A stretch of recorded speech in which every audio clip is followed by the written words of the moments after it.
Hi, I'm Arun George, and you're listening to Three Things, the Indian Express news show.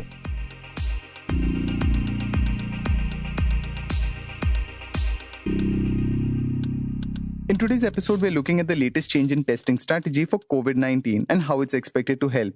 We're also looking at the IMF's latest economic projection for India that's pretty dismal. But first, we're looking at how the Congress found itself standing alone while targeting the government over its handling of the Galwan Valley face-off with China. Since the start of the lockdown to slow the spread of COVID-19, Congress Party Chief Sonia Gandhi has been writing letters to Prime Minister Narendra Modi on various issues. Her son and former Congress President Rahul Gandhi has been conducting interviews with experts in various domains. The videos, often critical of the government's handling of the pandemic and foreign policy, have been released on social media. However, since the 15th of June, the Congress has stood apart from other parties. This came after the Galwan Valley clash between the soldiers of the Indian and Chinese armies, in which 20 Indian soldiers were killed. At an all-party meet on the 19th of June, Sonia Gandhi raised several tough questions and accused the government of having lost valuable time and failing to use all avenues to defuse the crisis. Leaders of other parties were more muted in their criticism and largely expressed solidarity with the government. After this meet came a critical letter from former Prime Minister Manmohan Singh and a tweet by Rahul Gandhi that accused Prime Minister Narendra Modi of surrendering Indian territory. The BJP has responded with criticism and accusing the Congress of attempting to revive Rahul Gandhi's career. We're now speaking with Manoj CG, who covers the Congress for the Indian Express, to understand how the Congress ended up on this path alone and what's driving its strategy. So, Manoj, the Congress has been standing alone in its criticism of the government over the Galwan Valley face-off. What's the stated aim behind this? No, it's not intentional on the part of the Congress to stand alone in its criticism. The other opposition parties have chosen to take a particular position, including some of the allies of the Congress. They're not criticizing the government openly. Their argument being that, when it comes to issues like national security, there is a limit to which you can question or criticize the government. That too, when the crisis is on. Maybe after that, you can ask these questions, you can pose these questions to the government. But while the crisis is on, it is best left to the government to resolve the crisis. But the Congress, although it is also saying that we stand with the government, we stand with the armed forces, they are raising certain questions. And the pressure from the Congress, the attack was ratcheted up after the Prime Minister's statement that no one has intruded into the Indian territory. Because the Congress say that contradicts the position that the government at various levels, diplomatically and militarily, had been taking. And the Prime Minister's statement weakened India's position and it kind of endorsed the Chinese claim. So that's why this attack. So to say that the Congress has chosen to stand alone may not be right. Yes, they have kind of isolated. They're the only party which is belligerently and aggressively attacking the government. So you've reported about this difference in opinions even within the Congress Working Committee meeting. Could you just explain what happened at the Congress Committee meeting? Yeah, at the Congress Working Committee meeting yesterday, after the Congress President's initial remarks, when the floor was open for discussions, there was one suggestion from Mr. R.P.N. Singh. He's a permanent invitee. He's also in charge of Jharkhand. He said, the Congress attack on the Prime Minister, it should not be made out as if it's a personal attack against the Prime Minister. The party should, of course, question, criticize the government's policies, decisions. And as the head of the government, the Congress should also criticize and attack the Prime Minister. But it should not be seen as a personal attack. Now, this is an argument which many leaders have been saying privately, that Mr. Modi still enjoys popular support. He retains his support base. So the party should not be seen as personally targeting the Prime Minister, which is not a politically prudent move, which many of the Congress leaders have been telling us off the record. But when Mr. R.P.N. Singh made this suggestion at the CWC meeting yesterday, after him many other leaders spoke, and when Mr. Rahul Gandhi's turn came towards the end, he mentioned about Mr. Singh's suggestion. He perhaps felt it was aimed at him. So he said, if the CWC wants me not to attack the Prime Minister, I will do so. I will not attack the Prime Minister. I will ask questions. I will attack the Defense Minister. So it's up to the CWC. As a congressman, I will go by what the CWC says. Then the other leaders intervened saying, no, that was not the suggestion. We don't want that and all. Then Ms. Priyanka Gandhi Vadra, she chipped in saying Rahul is perhaps alone and only a few apart from him are criticizing or attacking the government consistently. The others are kind of silent. Now, there's a background to it. If you remember, after the Lok Sabha election defeat, in the first working committee meeting of the working committee itself, Rahul had then hit out at the leaders saying his Chaukidar Chor Hai campaign in the context of the Rafale aircraft procurement, that deal, that he felt himself, he was alone. He did not get much support from the party. That was one of his criticisms after the election defeat. And then in that CWC itself, he announced his intention to step down as the Congress president. So this has been an issue which has been festering for long. At least Rahul Gandhi and his sister, I cannot say about the Congress president, Sonia Gandhi, at least they believe, Rahul and Sonia both believe that they are not getting the kind of support they should get from the party, from other leaders when it comes to attacking the prime minister. And where did that end basically? Has the Congress decided to keep this up, or how does it go forward? So since this was not a policy decision on which the CWC should be taking a call, it was not a discussion on the agenda of the CWC that whether we should attack the PM or not.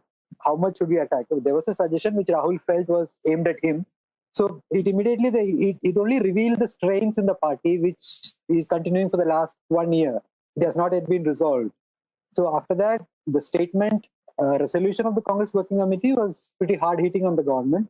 And interestingly, some of the senior leaders also intervened, like Mr. Ahmed Patel, AICC treasurer. He made a point that, the attack against the prime minister should be temperate. No intemperate language should be used against him. The party and the leaders should be mindful of the post that he holds.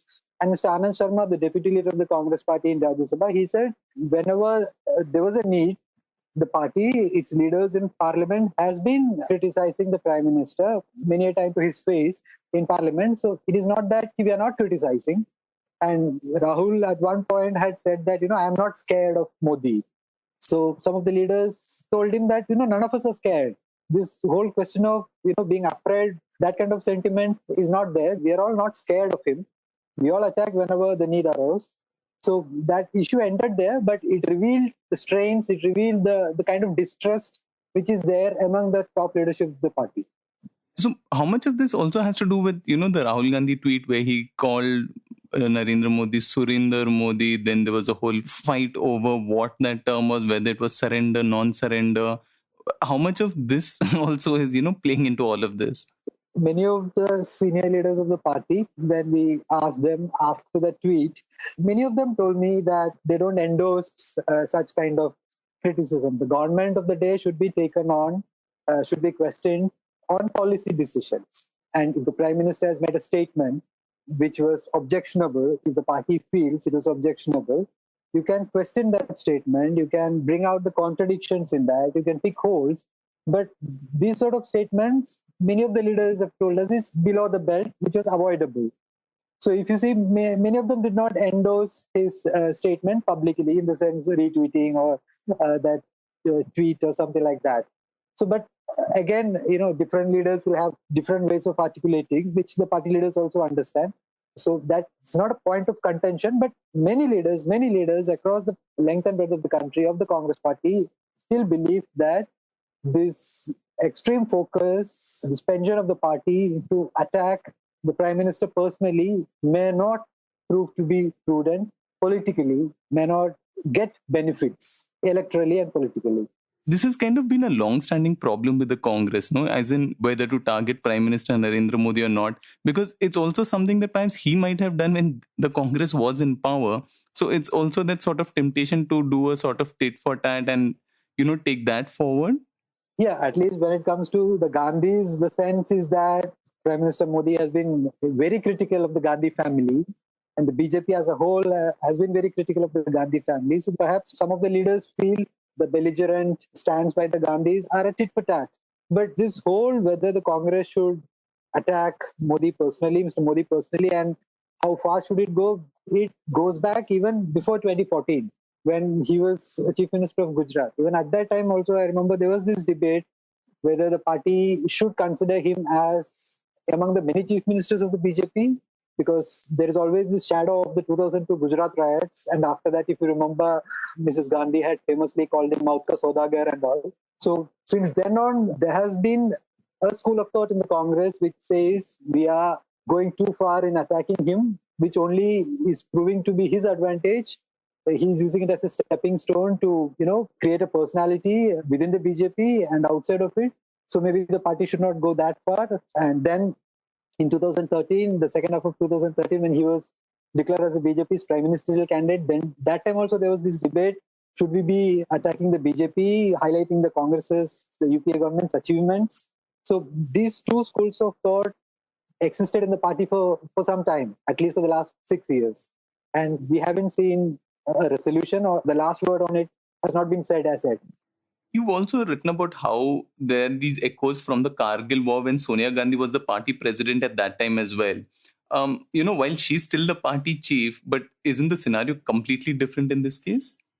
Yeah, it is different because Kargil was a war. There are no parallels. But even at that time, the Congress was critical of the government. And in some sense, at least one parallel maybe we can draw is that in 1999 also, the Congress was battling a prime minister in Mr. A.B. Vajpayee, who had a larger-than-life figure, who was charismatic, who was popular. And the foreign policy initiatives of Mr. Vajpayee many of it had a personal touch, like the bus trip to Lahore or the Agra summit. So that time also, this debate was there in the Congress whether we should be attacking Mr. Vajpayee personally, calling it personally in the sense, calling it his failures, that he went a bit more than what was expected in the case of mending relations with Pakistan. And now this has happened. And even now, the foreign policy is primarily driven by the Prime Minister. He has had 2 meetings with the Chinese president, well publicized, big exercise. So the debate still is whether the Congress should be questioning the Prime Minister's personal touch, that he has invested so much in this foreign policy initiative. So should the Congress be attacking the government or the Prime Minister? Because now, not just with China, India's ties with Nepal has also taken a hit recently. So that debate is continuing, although there is no parallel in that sense between Kargil and now. The BJP's kind of responded to all this criticism, saying it's an attempt to resurrect Rahul Gandhi's career. You've also reported about how at the Congress Working Committee meeting, there were calls for Rahul Gandhi to come back as the president again, and he's refused for now. But, how much of this really ties in with Rahul Gandhi? Is he really the focus of this all? If you remember, after the Lok Sabha election defeat, in fact, in July, if I remember correctly, July 3rd or 4th, he had written this letter, publicized this letter, giving the reasons for his decision to step down and how he will continue to fight against the BJP, against RSS, and continue to fight for the Congress. So ever since that, although Mr. Gandhi had asked the party to find a new president, they could not find a consensus candidate. They went back to Mrs. Gandhi. So ever since that, the Congress had been grappling with, this leadership question. They were not able to find a leader. And every now and then, some senior leader would give a statement asking Rahul Gandhi to come back as the Congress president. So in that context, it should be seen in that light that this CWC meeting also, there was Mr. Ashok Gehlot from the Chief Minister of Rajasthan to Harish Rawat, the former Chief Minister of Uttarakhand, the Youth Congress president, and many others asked him to come back as the Congress president. So that is one aspect of it. He has not agreed so far. So this calls for him to come back continues. The second aspect is how he is projecting himself. Of course, there is a conscious attempt on his part to project himself as perhaps the only leader who is taking on this government, who is taking on Prime Minister Modi. So when it comes to the government's response to coronavirus pandemic, when it comes to the government's handling of this Chinese incursion, he has been consistently attacking the government more so than any of the other Congress leaders or more so than the leaders of the other opposition parties. So obviously he is projecting himself as the main opposition leader who is taking on the government and the Prime Minister. Whether he comes back as Congress president is a different question. On Tuesday, the Indian Council for Medical Research revised its COVID-19 testing strategy to include all symptomatic individuals in every part of the country.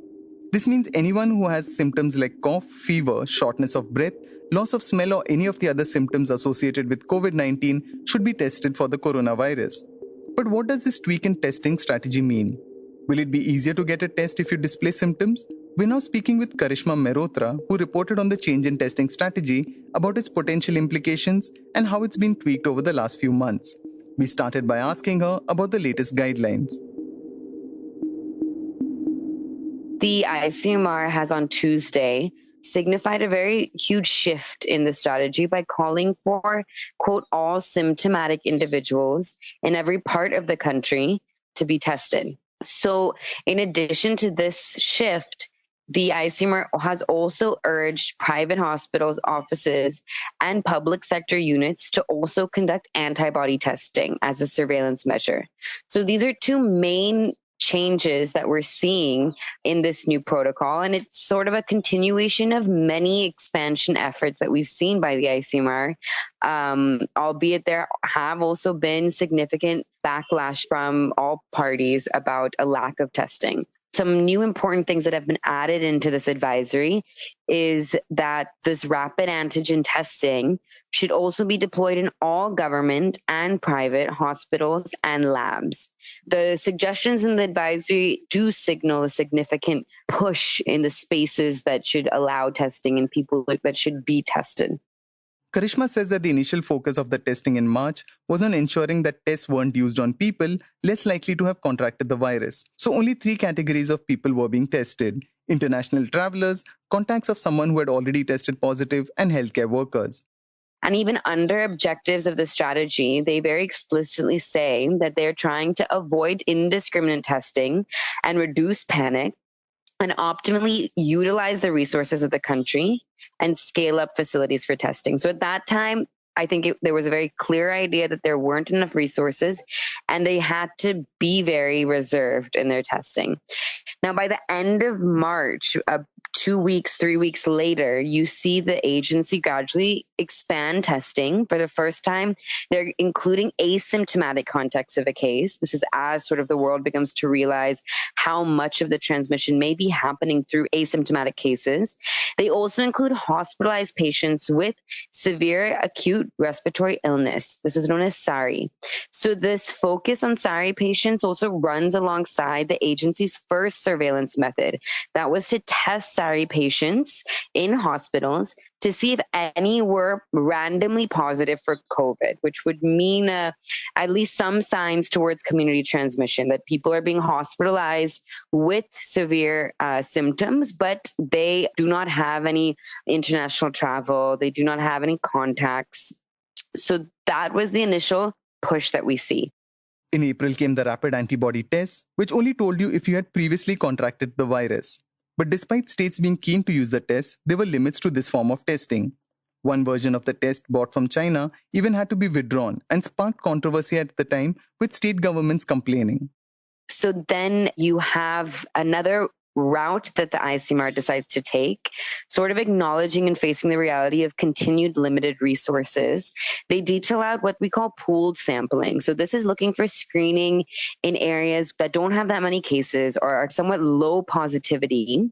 And if they find any positive sample coming from a pool of samples, then individual testing within that sample would follow. But if the sample comes out fully negative, then they wouldn't deal with individual samples in that pool. So this was also a time of, a little bit of leeway that we started noticing that field personnel were also able to make decisions about who to test more and more, which also meant that effectively many places were testing most symptomatic people. However, still the protocol of ICMR was a very specific set of symptomatic people, the widest set being in only hotspot zones. And they were beginning to face more and more backlash about a lack of testing within press conferences and whatnot. Then came another change. This time, workers who had traveled from the cities they were working in to their home states and hospitalized patients with flu-like symptoms like cough and fever were included in the list of those to be tested. That inclusion was interesting because it indicated a slight concern over patients potentially contracting the disease in the hospital. We also see the inclusion of migrants in this because, of course, we began to see a huge migrant exodus across the country. But alongside this in May, actually, we saw a couple of moments of retrenchment of testing. So decisions were made by the ministry in early May not to test mild and moderate cases before their discharge. The discharge policy changed. Also, they decided not to test after a home isolation period was over. So, looking at the data, it could mean that did change some of the numbers we saw about who got discharged. There have been anecdotally a lot of cases in which somebody is clinically cured. However, their test continues to come back positive. Now, this could be, dead virus cells, RNA detected in dead virus cells. So this is something that also signified a little bit of a retrenchment in testing. The government started reintroducing the antibody test that was withdrawn earlier, but this time it was used for a survey of how many people were infected and to gauge the spread of the virus. So it was used in slums to test people returning to their home states, workers in industries, and frontline workers. The survey results that came out in June showed that less than 1% of those tested in 65 districts had been exposed to the coronavirus in the first month of the national lockdown. Soon after came the antigen test, which we've discussed in a previous episode and provided the link to in the description of this episode. This test could detect positive cases, but risk missing cases in which people had lower amounts of virus in their body. Now, the company that supplies these kits to India, SD Biosensor, South Korean company, told me that the states that have procured this are Maharashtra, Delhi, Gujarat, Haryana, and UP. So we may begin seeing a ramp up of testing because of this kit, potentially, if people are able to procure it and they're able to supply it. And I think the important thing to note is that, this recent advisory that we've seen on June 23rd also says pretty point blank that, even though we're adding in all these new types of testing kits, the protocols have been changing. Still at this point in this country, access to testing still remains a huge challenge. And that has been acknowledged by the ICMR itself.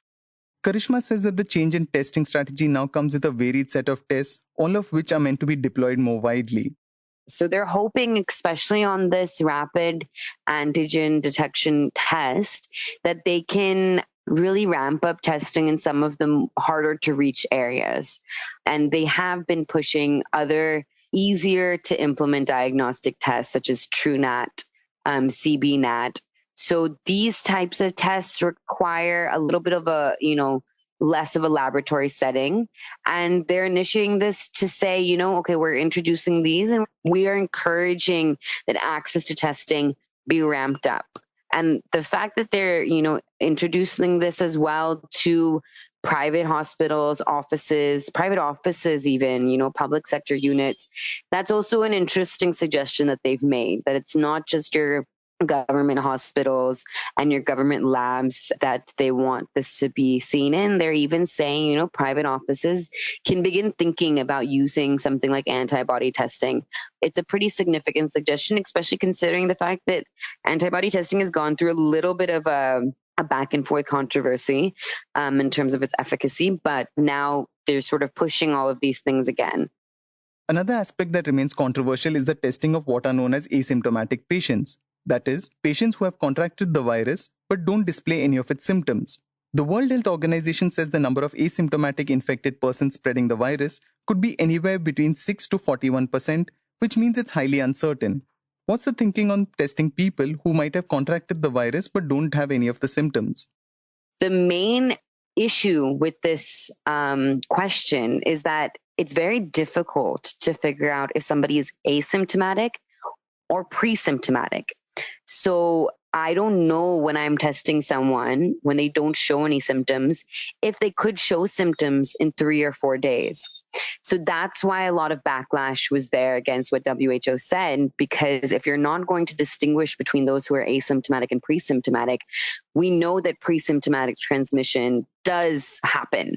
Now we need to have more research to find out the exact differences between these different types of transmission. Later, they expanded further into different symptomatic categories in later May. But it's true they haven't expanded much in asymptomatic beyond, the contact category. And I think at least since April, it was quite clear in some of the press briefings that because if you test and you're also, not near your infection point, then the chances of testing positive also becomes more circumspect. So ICMR are under somewhat of the impression that you have to be having some symptoms to even test positive. And they're using that risk-based approach. So I think there is still a significant, and when I wrote the WHO story, when there was that controversy, I'd spoken to some people in ICMR, and most of their responses were that, we're not going to immediately listen to what WHO is saying because we don't know if they're making a difference between asymptomatic and pre-symptomatic. Although one senior official from the ICMR said India should follow this guidance. They should focus more on symptomatic cases. And I think if we look at their testing protocol, it does seem like they are more significantly focusing on symptomatic cases. So will the new norms make it easier to get a test going forward? I think that depends where you are in the country. I think that depends on your own fitting into the criteria. But yes, technically, the fact that more people are being tested and the fact that labs have increased and the fact that you have these new diagnostic tests that don't require a sort of substantial lab means that technically we should be seeing more people have access to testing. But like I said, because the advisory itself acknowledges the fact that despite all of these efforts, still access to testing remains a challenge, shows that there's still a long way to go and that ICMR itself is trying to grapple with what all new strategies can they introduce. The International Monetary Fund, in its latest prediction, said that the Indian economy was poised to contract by 4.5% this year due to the coronavirus pandemic. In April, the organization had a cheery forecast of India growing at a positive growth rate of 1.9%, even as it said most of the other economies in the world would contract.